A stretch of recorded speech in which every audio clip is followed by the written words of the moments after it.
Here are 29 things you might not know about WWE video games. WWF SmackDown came out with a total of 36 superstars, but something interesting you might not know is that of the 36 wrestlers in the original SmackDown video game, 17 superstars are still a part of 2K24. Big Boss Man, Bradshaw, Bubba Ray Dudley, Chyna, Devon Dudley, Farouk, Kane, Ken Shamrock, Mankind, Paul Bearer, Shane McMahon, Stone Cold Steve Austin, The Rock, The Undertaker, Triple H, Vince McMahon, and finally, X-Pac.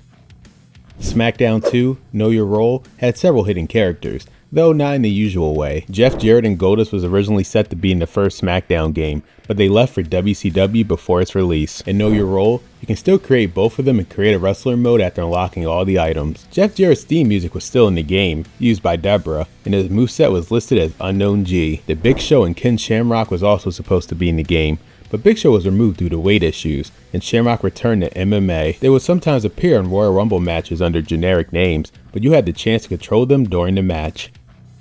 SmackDown Just Bring It brought several new features to the SmackDown series. It marked the debut of wrestlers from WCW and ECW like Jerry Lynn, Molly Holly, Rhino, Spike Dudley, and William Regal. It was also the first game in the series to feature commentary, provided by Michael Cole and Taz. It was the first game to allow 8 wrestlers in a ring at once, something we will not see again until 16 years later in 2K18, as well as letting players edit the movesets of in-game wrestlers. On top of that, it was the first SmackDown game to feature full entrances. SmackDown Shut Your Mouth was the first game under the Ruthless Aggression era, and had 2 features that you couldn't do in any other WWE game. The first feature actually involved snowballs. You can actually start a snowball fight during a match. In a hardcore match set in the SmackDown arena during winter, you can grab snow and throw it at your opponent. This is also the only game to have seasonal backstage areas. The second feature involves climbing. One of the most fun parts of Shut Your Mouth is climbing a SmackDown fist, but something you might not have known is that you can also climb other structures, like the throne in the King of the Ring arena, the stage in the Armageddon arena, and the UK exclusive Rebellion arena. SmackDown Here Comes the Pain is still considered one of the greatest wrestling games of all time, and here are 2 things you might not know about this all-time classic. If you head to the backstage weight room, you'll find 2 treadmills. If you run on them quickly, you can fill out your special meter much faster, giving you a huge advantage in matches. It's a neat little feature that can help you out during gameplay, and it's something that we haven't seen in the 2K series. Here Comes the Pain also has some exciting firsts in the series. It was the first game to feature the Elimination Chamber. This game also had the first Legends roster, which included several legendary superstars like Roddy Piper, Jimmy Snuka, and an old school version of The Undertaker. SmackDown vs. Raw was the first WWE licensed game that had voice acting for characters in season mode, performed by the actual wrestlers. While previous games mostly used audio sound bites, this game took it to another level with full voice acting, making the season mode more immersive. Sadly, the person you picked in season mode would not be voiced, even if they had recorded audio for the game. SmackDown vs. Raw 2006 has secret match finishers for 2 matches. In the Buried Alive match, there's a special casket finisher that can end the match instantly. If you have a full momentum bar and a stored finisher, you can Irish whip your opponent to the casket. Press L1 and the match ends with the casket closing animation. Another secret finisher happens in a parking lot brawl, where you can throw your opponent to a limo to win the match. Like every WWE game, SmackDown vs. Raw 2007 brought in some cool new features. One of the biggest was the new analog control system, which gave players more realistic control over their moves. You could throw opponents in any direction without the worry of preset animations. They've also added interactive environments like steel steps, ring ropes, and for the first time, you could fight in the crowd. Weight classes became more important, so smaller wrestlers like Rey Mysterio couldn't easily lift giants like the Big Show. The Money in the Bank ladder match was introduced, and table matches got a big update. And don't forget the updated graphics on the Xbox 360. You can even see the sweat on the superstars. One of the coolest features in SmackDown vs. Raw 2008 was being able to set weapons like tables and kendo sticks on fire. It was only available in Extreme Rules matches back then, making it one of the most played matches in the game. You were able to set weapons like tables and kendo sticks on fire when you had a full momentum meter, and it made for some extreme moments in the game. SmackDown vs. Raw 2009 introduced a new Road to WrestleMania co-op storyline. Players could team up as Rey Mysterio and Batista to go after the tag team titles. This is part of the game's focus on tag team wrestling, and it seemed like it was well received as the co-op story mode returned in the next game with Triple H and John Cena.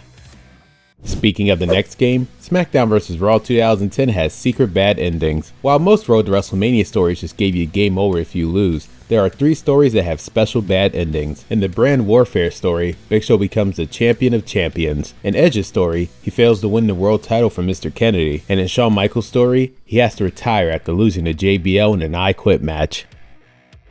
Rob Van Dam is in SmackDown vs. Raw 2011. Now, that might not mean much as he's in current games like 2K24. However, there's more to it than that. Rob Van Dam was not in WWE at the time. In fact, by the time this game came out, he was in TNA. I can only assume he was already made and put into the Road to WrestleMania story way before his debut in TNA, so it was kinda hard to take him out at that point. You can unlock Rob Van Dam by beating Rey Mysterio's Road to WrestleMania story. In WWE 12, Michael Cole became a playable character. He wasn't a playable character in many past games, but after his matches on TV in 2011, including his feud with Jerry the King Lawler, they included him as downloadable content. There's also a funny mistake in WWE 12 regarding the theme songs for 2 superstars, Mason Ryan and Husky Harris. Their songs got swapped, which was something that many players might not have noticed. To be honest, I didn't even notice back then. WWE 13 was the first game to introduce mid-air finishers. For example, by playing as Randy Orton, you can hit an RKO on an opponent who is springboarding or jumping off the top rope. John Cena can also catch opponents in mid-air and hit an attitude adjustment. You can also use Chris Jericho to hit a code breaker in mid-air as well. One of the modes that made 2K14 truly memorable was Defeat the Streak mode. This mode tasked players with the impossible challenge of beating The Undertaker at WrestleMania. With special AI designed just for this mode, The Undertaker will pull off unexpected moves like turning off the lights, appearing behind you, or trapping you in Hell's Gate during a pin. Many fans still talk about this mode today, and there are hopes it could return one day in the future WWE game. 2K14 is remembered for doing a lot of things right. One feature that often gets overlooked is the use of tournaments in universe mode. This was a game changer. It can let you set up tournaments without having to manually arrange every single match. Even though it's popular with players, it didn't stick around for long. The fact that this feature, especially the King of the Ring, isn't in newer games feel like a missed opportunity. It's just another reason 2K14 was ahead of its time. Sting was the pre-order bonus for 2K15. This was interesting because it marked the first time Sting appeared in a WWE video game. Even though he's never wrestled for the company before, he would make his debut just a month after the game was released. 2K15 is known for being the rough start of the 2K series on the PS4 and Xbox One. With many features missing compared to the previous gen versions, fans were upset about the removal of match types like Inferno and I Quit matches, and even the ability to create female wrestlers. However, 2K15 did bring a positive change to Universe mode with the Story Selector. This feature lets players choose different storylines, each with its own outcomes. It was well loved by fans, but oddly removed from later games, and hasn't been seen since. 2K16 introduced seamless entrances, a feature that made the presentation feel more like a real WWE broadcast. Before this, loading screens interrupted entrances, but 2K16 changed that by letting them play out smoothly, with dynamic camera shots of the crowd and announcers. This addition brought a new level of realism to the game, and is something that's now expected in every release. Vince, Stephanie, and Shane McMahon were playable characters in 2K17, although this might not mean anything to some people as they were in past WWE games since 1999. This was the first time in 4 years that all 3 McMahons were playable characters in the same game, not just as managers or NPCs. The last game to do this was WWE 13. This was also the first time that all 3 McMahons were playable under the 2K license.